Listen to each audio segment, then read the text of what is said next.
Hi, welcome to this section of the webinar. I'm going to be talking to you for this section about how to manage classes. My name is Duncan Maidens and I work at Birmingham City University. So you're in Netacad and you want to know about how to create class. Well, through the Academy program there's lots of different classes that you can create covering lots of different content. You're presented with a whole plethora of choices when you try and create a class. Just be aware some of them you won't be able to create because you need instructor training, such as CCNA and CCNP, but the majority of the classes you're going to be able to create. So let's just dive straight in and have a look at how you would do that. So here you go, I've got my account, I've logged in, I'm back at my Netacad, so this is my main page. This is where you should start when you log in.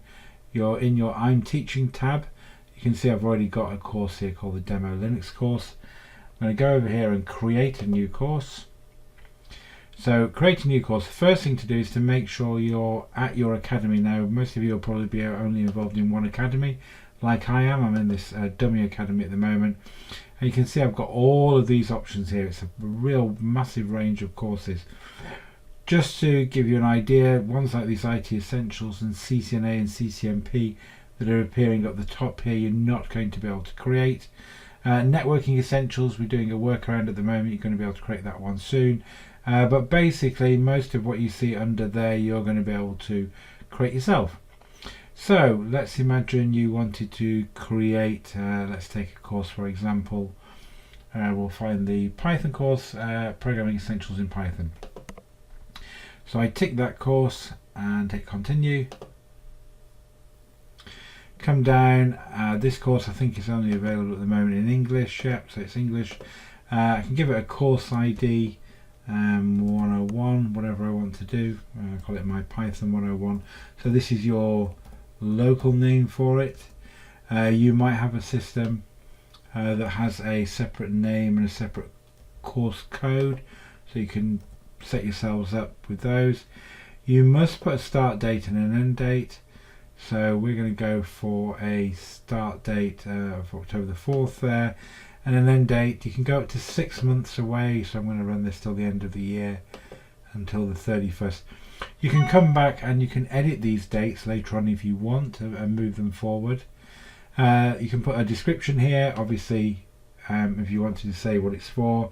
So GCSE revision or whatever, and then because it's your account you should see yourself as the instructor here. If you've added other instructors to your academy and you click this little arrow at the end, they'll appear in the drop down list here and you can put more instructors in. So you press the button and then it pops down here. Obviously I haven't got anybody else in my academy at the moment. Hit continue. There you go, I've got my basic course set up and I can save as draft or go and publish it immediately. Now I'm just going to hit save as draft for now, and let's just go into it. There we go, this is our Python 101 course. We've not got any students enrolled in this course at the moment. We can launch a course. Notice there's a publish button, so we haven't pressed that yet, so just press launch course and I can now go in here. At the moment, because I've just literally created it, it's actually populating it as we speak. So at the moment if I go to modules, yeah, there's no modules. I'm going to come back to that in a moment as it's pulling in the content. So just leave that going. So let's go back to my Netacad, and here you go. You can see now I've got my Python 101 course that I've created. You can see it's in draft, so it's not published at the moment. Okay, so that's creating the class. What's the next thing you want to do? Well, you want to add students to your actual class. So what do we do to add students? Well, there are lots of different ways you can add students. I'm going to go through those in a moment, and it just makes enrollment really easy. One thing to bear in mind is for each student in the class they do need a unique email address. This is what Cisco used to identify different accounts. Now for some schools this is no problem. You have school email addresses and students regularly use those for access such as this. For other schools it may be an issue. You may not have school email addresses and you may not be allowed to use students' private emails for access to resources like this. if you're in one of those schools and you've got a situation like that, there is a workaround. We can use a separate Gmail account which can manage multiple student accounts through a single account, and you have access as a teacher to that email address, and you only really need that email address for password recovery if the student loses their details. So that's the only purpose to have it, and then you don't need to worry about what the students do. Right, so let's have a look how we would add students to our course. Let's go back into our course. Now, to add students to a course, we actually go down here, it's a picture of a head, to course details. So you don't go and launch a course. Sorry, we're in the Python course. We don't launch it, we go to course details. As you can see at the moment, we've got no students enrolled in this course. So we go to this button here to add students. And what can we do here? Well, we can just go and add individual students. So I could press this button, I could put their email address in and add them. If they already exist in the Academy program, it will find their account identified through their email and put them in the class. Or if they're new to the Academy program, then it will create them an account and they'll get a welcome email. So that's okay, but it's a bit laborious if you've got 30 or 40 students to enroll in the class. So what you can do is you can import a CSV file.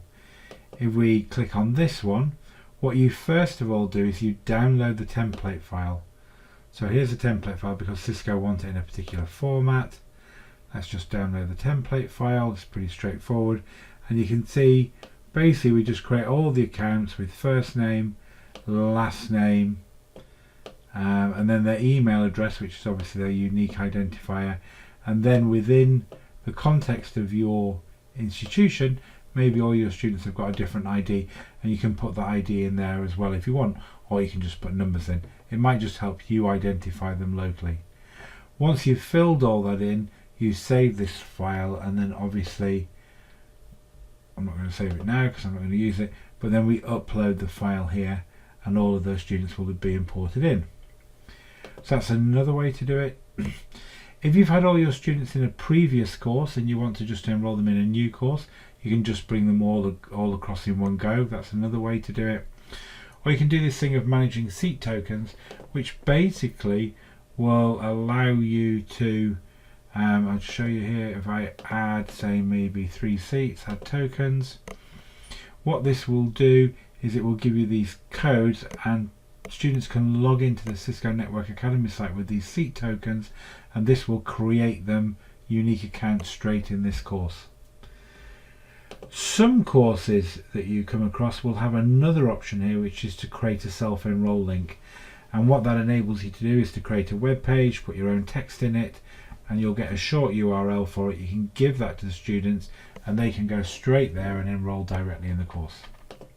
So you have a whole range of different ways to add people into this course, and once you've added them, you'll see them all appearing down here in your list, and that's how we can add the course. If you wanted to add more teachers to the course, then if we go to edit details here, you can see here we've got myself at the moment as an instructor, and I can add another instructor. So after you've created the course, if you want to add another instructor in, you can still do that as well. Okay, so let's just get back out of this course. So what's the next thing that you might want to do? Well, the next thing to do after this is to publish the course. So the courses, as you've created them, first of all you enroll all the students on them, make sure that that's all set up. You then might want to edit the course, you might want to put some of your own content in, you might want to hide sections, you might want to schedule it a bit differently. It might just take you a little time to get it exactly right. Once you've got it right, you then publish the course. And that, I'm sure some of you have spotted it already, is this link here. This is about publishing the course, because as we saw initially, let me just go back. You can see that at the moment my course is in draft form, so I haven't published it. So I'm just going to go back into the course. Let's just go back home.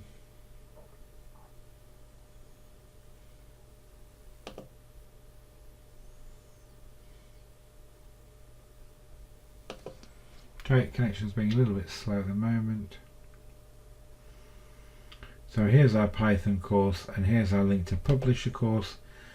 If I now publish that course, there we go. Now it's in progress, it's live, so all the students will be able to log into their accounts and see this course. To look at the course itself, press launch course, and here's the course. We're straight into the modules view at the moment, which is this link over here on the left. So we're actually straight into the modules view, and this is showing you all the various sections of this particular course. And this is where you would come if you wanted to add bits or delete bits or hide bits. But we'll talk about that, more of that, in a later video. Okay, so that's publishing the course, and the last thing you need to do once the course is finished, when you come to the end date or after that, is you want to conclude the course. And basically this keeps a copy of it for future reference. Whatever you do, do not delete the course. Deleting the course then will remove any reference to it in the system, and you can't go back and see what's happened historically. So the only reason ever to delete a course is if you create one in error. So here we go, we've got our course. If we go over to the settings, what we can see here is an option in the settings to conclude this course, and that's what we'd press just to finish the course. Okay, so that's a really quick whiz around how we manage classes, how we enroll students, and a little bit about how we start and end courses. So if you've got any questions and answers now, then please ask away. If you're watching the recording, then please post questions and answers in the discussion forum. Thanks very much.